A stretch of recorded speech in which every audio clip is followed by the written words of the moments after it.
Hola Fabricio, un saludo a toda la ciudadanía que nos escucha, un enorme abrazo a todos los ecuatorianos y en esta semana en donde hemos conmemorado la lucha histórica de las mujeres ecuatorianas, también ese compromiso, ese saludo de permanecer juntos en esta lucha. Gracias por atendernos. Andrés Arauz, quiero una reacción suya, quiero empezar esta entrevista solicitando una reacción suya a la postura que manejó su adversario de la segunda vuelta electoral, Guillermo Lasso, en una reunión que tuvo a inicios de esta semana con los observadores internacionales. Lasso ha dicho que hubo un intento de golpe de Estado tras la primera vuelta electoral e igualmente ha señalado que su candidatura, la de Andrés Arauz, tiene apoyo de gobiernos internacionales, cita textual de Guillermo Lasso, con plata y persona. ¿Cuál es su reacción en torno a esto? Mira, a mí me parece que es parte de la campaña sucia que viene haciendo Guillermo Lasso y que está desplegada a lo largo y ancho del país. Afortunadamente, los ciudadanos ya no se creen esas campañas sucias que está hasta con vallas financiadas por el Banco de Guayaquil. Lo que realmente decepciona, ¿no? Cómo se usan los dineros de los depositantes del Banco de Guayaquil para financiar una campaña. Eso es, creo yo, bastante grave y deberá ser analizado por las autoridades de supervisión bancaria y de índole penal más adelante. Yo he planteado ya la denuncia respectiva por ese tipo de financiamientos y ojalá que actúe la justicia respecto a ese tema. Le pregunto... Mira, sobre las acusaciones de golpe de Estado, nosotros fuimos bastante claros en señalar que había una intentona de desestabilización democrática, de atentar en contra de la democracia del Ecuador, y hemos sido muy contundentes en denunciar aquello, tanto a nivel nacional como a nivel internacional.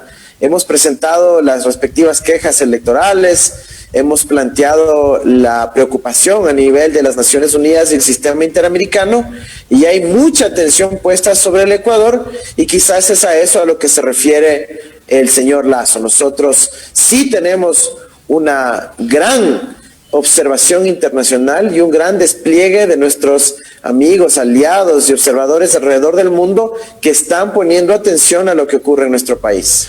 Ahora bien, y quiero hacer una precisión, dije hace minutos observadores internacionales, es con el cuerpo diplomático acreditado en el Ecuador, quiero hacer esa precisión, fue con el cuerpo diplomático con quien se reunió a inicios de semana. A ver, le hago la pregunta directa, candidato Andrés Arauz, ¿usted tiene financiamiento internacional de gobiernos que le apoyan con plata y persona, como ha dicho Guillermo Lasso? No, de ninguna manera, Fabricio. Nosotros hemos abierto una campaña de crowdfunding, de hacer vaca, como se dice en nuestra cultura, en nuestro país, para que la gente pueda realizar aportes a nuestra campaña. Hemos presentado todos los reportes de manera quincenal, totalmente disciplinada, a diferencia de la candidatura de Guillermo Lasso, que no ha presentado los reportes al Consejo Nacional Electoral. ¿Por qué nadie le pregunta por qué no envía los reportes de su campaña y su financiamiento al CNE? ¿Por qué nadie averigua sobre el Ibercostas, sobre los desvíos de los depositantes del Banco de Guayaquil para financiar su campaña? Eso es lo que tiene que ver el país y es más que obvio y evidente, incluyendo el rol del señor Iván Correa Calderón. O sea, usted tiene pruebas de que esos recursos de un banco privado del cual es accionista el candidato Guillermo Lasso se utilizan en su campaña electoral. Absolutamente, y las ha presentado ya en la Fiscalía. Usted presentó ya una denuncia en la Fiscalía. ¿En qué consiste esa denuncia? Sí, señor. Así es. Yo presenté esa denuncia hace varios meses, pero yo no estoy ahí haciendo relajo ni escándalo sobre ello, sino simplemente que la justicia actúe. Así que esperamos que haya novedades por el bien del país en su investigación respecto a lo que se denomina peculado bancario, cuando se utilizan recursos de los depositantes o de accionistas minoritarios para pagar una campaña personal y no la del banco. Sobre el caso de su campaña electoral, candidato Andrés Arauz, aquí hubo, digamos, en su momento, hubo mucha exposición pública a un tema publicado por una revista internacional en Colombia, la revista Semana, sobre un supuesto financiamiento tipo préstamo de $80,000 del Ejército de Liberación Nacional a su campaña electoral. Digo, en un primer momento esto generó una gran viralidad en las redes, publicaciones de prensa, entrevistas, comentarios, etcétera. Vino acá pocos días después el fiscal de Colombia a intercambiar información con la fiscal. ¿En qué ha quedado eso? Y le quiero preguntar si usted alguna vez fue llamado a declarar o la fiscalía le pidió cuenta sobre este tema dentro de la indagación previa que se entiende está llevando adelante. No hay una indagación previa abierta, no hemos sido notificados de ninguna indagación previa, no he sido llamado a declarar porque no hay ningún caso. Realmente aquí lo que se dio es un show, un escándalo de carácter político. Hemos presentado una observación a las Naciones Unidas y el relator especial para la independencia judicial de las Naciones Unidas se pronunció tajantemente hace pocos días diciendo que ya dejen de interferir autoridades judiciales en el proceso electoral ecuatoriano. Entonces nosotros más bien ahí estamos muy tranquilos porque toda la información que ha surgido de la revista Semana ha sido ya desmentida categóricamente. Ecuatorianos sepan que ahí dicen que la reunión supuestamente entre alguien del ELN y alguien delegado por mí se había dado en febrero del 2020. Se había dado en febrero del 2020. Ecuatorianos, por favor, simplemente es cuestión de aplicar la lógica. En febrero del 2020 yo no era candidato. Yo me encontraba en México realizando mis estudios de doctorado y nadie en el país tenía previsto que yo sea el candidato a la presidencia de la República. Así que solo ese hecho desmiente categóricamente cualquier parte de la historia. Pero además dicen que el encuentro se dio en el marco de una cumbre de la Internacional Progresista que fue totalmente virtual. Es decir, es imposible lo que dice en esa revista y por eso no avanza para nada a ese caso, ¿no? Bueno, el caso evidentemente se ha enfriado. Ahora bien, en este momento usted sí o sí está obviamente en la segunda vuelta, obtuvo poco más de 3 millones de votos en la primera vuelta, no le alcanzó para ganar en primera vuelta y evitar el balotaje previsto para el 11 de abril. Su rival a esta hora es Guillermo Lasso. Y digo a esta hora porque, claro, hay un recurso subjetivo presentado por Yacu Pérez, quien insiste en un recuento de un gran porcentaje de actas que a su juicio tienen irregularidades. El Consejo Nacional Electoral dio paso a la revisión de apenas 31 actas de 27,000 que había presentado Yacu Pérez. El CNE dio sus argumentos para haber únicamente autorizado el recuento de las 31 y Yacu Pérez presentó la reclamación posterior al Tribunal Contencioso Electoral. El tema es, ha sido admitido al trámite esta reclamación. El juez que está sustanciando este tema en el Tribunal Contencioso Electoral tiene 15 días para pronunciarse, pero ya de aquí en 6 días debería iniciar la campaña electoral. Y hay un riesgo cierto, que la campaña no inicie el 16 de marzo porque el resultado de la primera vuelta sobre los binomios presidenciales no quedará en firme, y que el debate previsto para el 21 de marzo también tenga que diferirse. ¿Usted cree que existe ese riesgo que efectivamente no va a comenzar la campaña electoral la próxima semana, candidato Andrés Arauz? Mira, yo creo que todos los ecuatorianos y quienes han participado de este proceso tienen el derecho de solicitar el recuento, de poder seguir en todas las instancias administrativas o en este caso del contencioso electoral. Lo que sí pedimos es que sea expedita la respuesta por parte de la autoridad electoral y por parte, en este caso, del tribunal, para poder otorgar certezas, certidumbres a los ecuatorianos en el proceder de esta segunda vuelta. Creo que ya los ecuatorianos tienen bastante claro el escenario, pero a veces el sistema electoral y la parte judicial no avanza al ritmo que necesitan los ecuatorianos. En todo caso, nosotros estamos ahí para acatar lo que disponga la autoridad electoral, así como estamos ahí para acatar la voluntad del pueblo ecuatoriano. Independientemente de quién quede segundo en este proceso de segunda vuelta, nosotros estamos dedicados a compartir nuestras propuestas de trabajo, futuro y dignidad con los ecuatorianos, recorriendo el país, conversando con la juventud, conversando con las mujeres ecuatorianas, encontrando las distintas alternativas de solución que le urgen al pueblo ecuatoriano y no enfrascarnos en peleas o en dimes y diretes como quizás aspiran algunos otros candidatos. ¿Usted no tendría problema entonces en que eventualmente se reduzca el tiempo de la campaña, que de hecho ya es corto, entre el 16 de marzo y el 8 de abril? Estamos hablando de menos de un mes, 3 semanas más o menos. ¿No tendría problema en que se reduzca ese tiempo tomando en cuenta que los resultados no están en firme y veo poco probable que hasta el martes de la próxima semana queden en firme?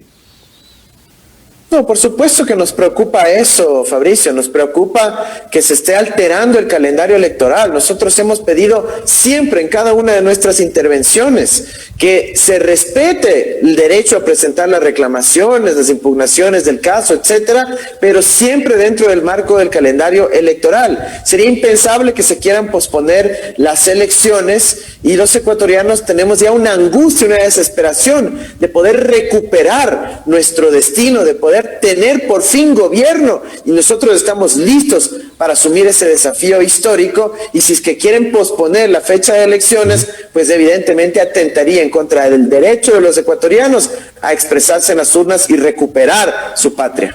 La última vez que conversé con usted fue el jueves 4 de febrero, el último día de la campaña. Tuvimos las elecciones el 7 de febrero. Hoy tengo la oportunidad de entrevistarlo por primera vez como finalista de la elección. Y creo que también es tiempo de hacer una mirada al resultado electoral. Si bien es cierto, usted en este caso logra más de 3 millones de votos, obtiene por encima del 32% de la votación, algo así como 12 puntos por encima de Guillermo Lasso y de Yacu Pérez. Y si bien es cierto, UNES tendrá la bancada más numerosa, aunque no será mayoría en la próxima asamblea, tendrá 49 legisladores de 137, será la primera minoría en la próxima asamblea. Es cierto también que ustedes tuvieron, digamos, un resultado muy interesante en las provincias de la costa. En Manabí, por ejemplo, en Guayas, en Santo Domingo, en El Oro, en Los Ríos, etcétera, en Esmeraldas, etcétera. Pero no les fue bien, por ejemplo, en Pichincha y en Quito particularmente. Yo le pregunto a usted, ¿perdieron Quito?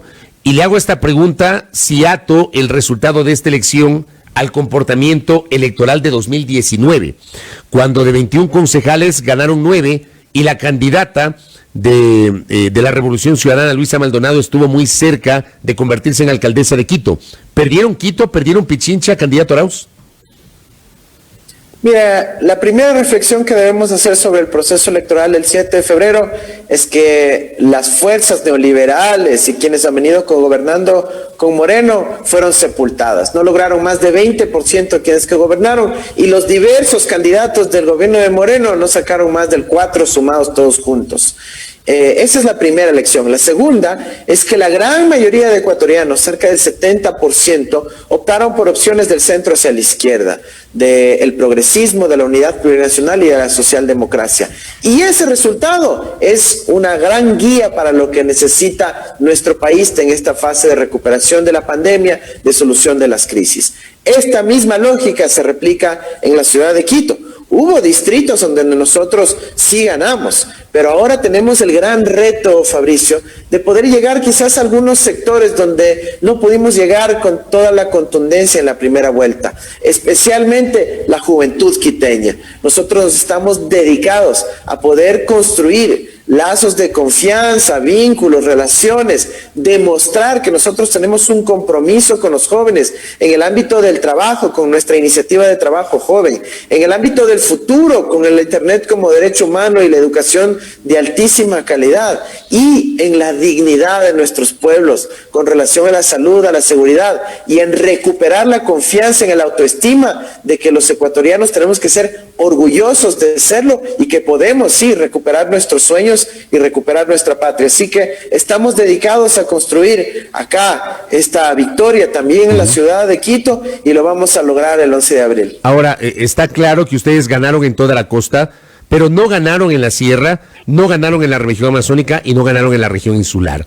¿Qué lectura le da usted a ese resultado, al hecho de que, digamos, habiendo obtenido más de 3 millones de votos, terminan ganando solamente en una región y no logran, obviamente, ganar en las otras 3 regiones del país, candidato Andrés Arauz? Bien, Fabricio, los resultados de la fuerza progresista de la Unión por la Esperanza son bastante buenos a nivel nacional.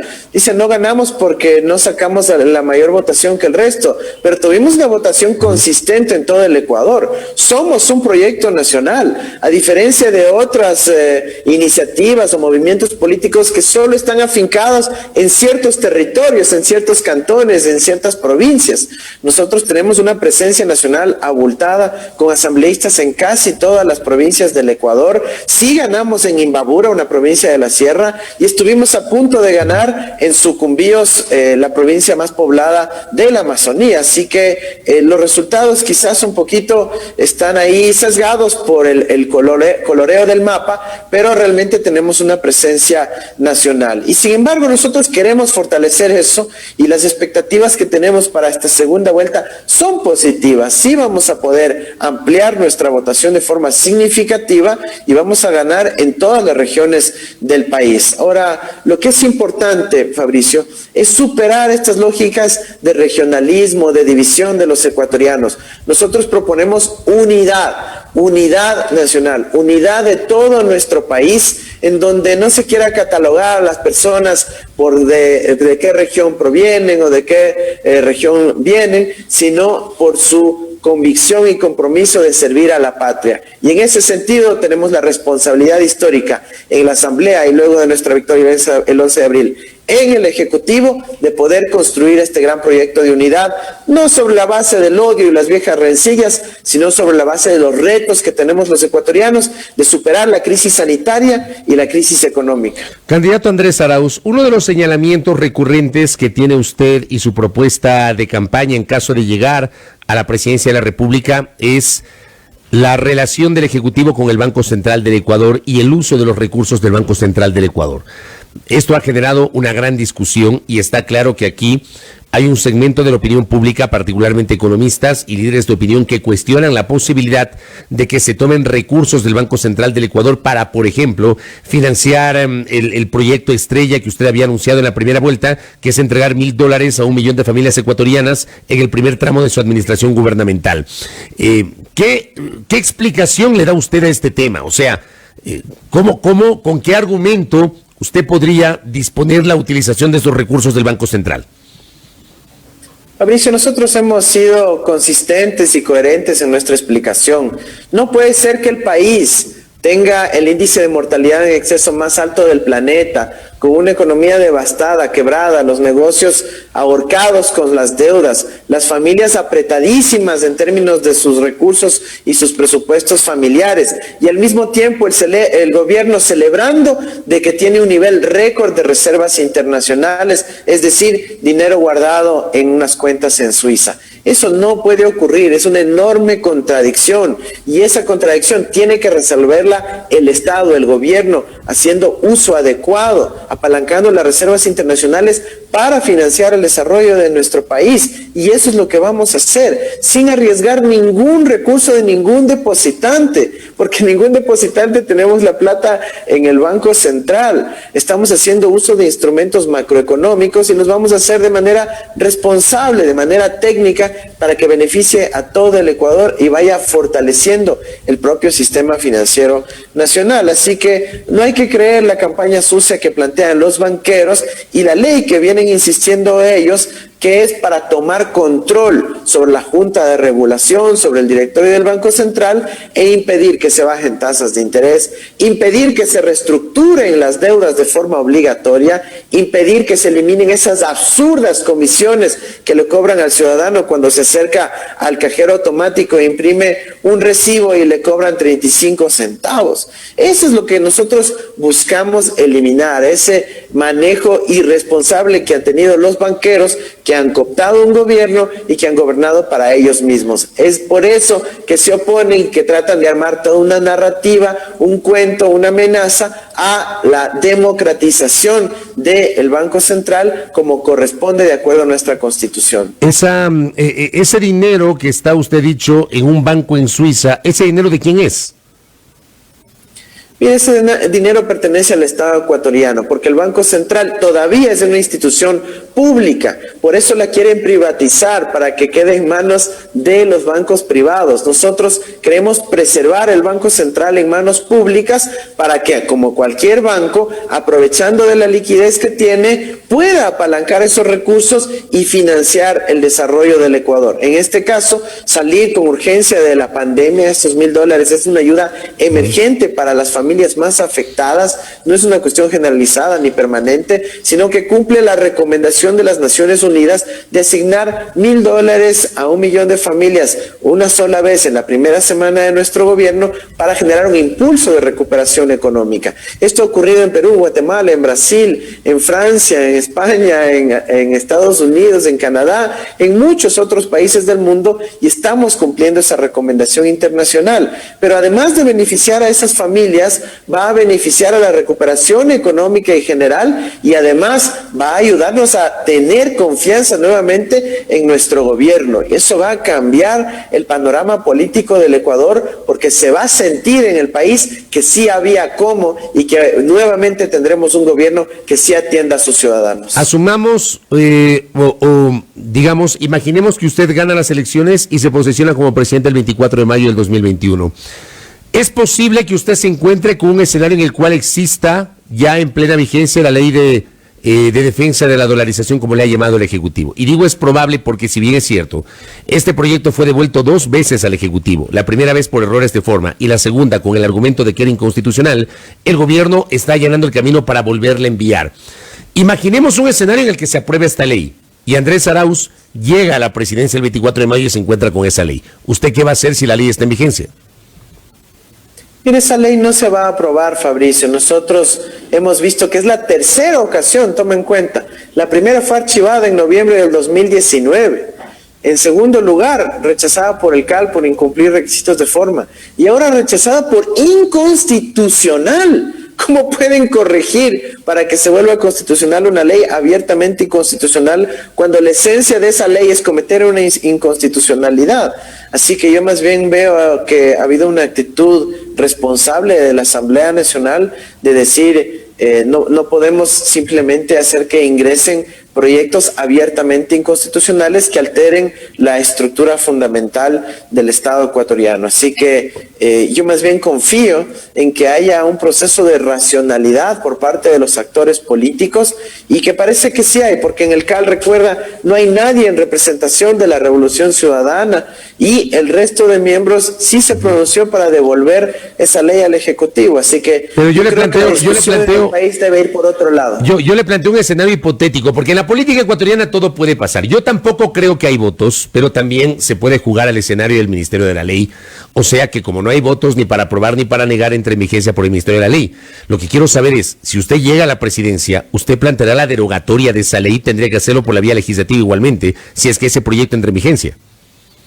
Mira, si es que ese proyecto de ley abiertamente inconstitucional, rechazado reiteradamente, lo quieren aprobar por el Ministerio de la Ley, sin deliberación, sin participación de las fuerzas legislativas de nuestro país, sobre la base de la omisión y no la acción, yo creo que eso le da enormes aires de ilegitimidad.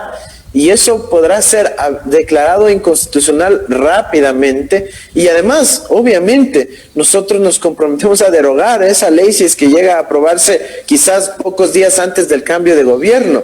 Pero yo creo que por todas estas razones, un gobernante que tiene racionalidad, un ministro que tiene racionalidad, una asamblea que tiene racionalidad, no van a dar paso en el marco de los 2 últimos meses del gobierno.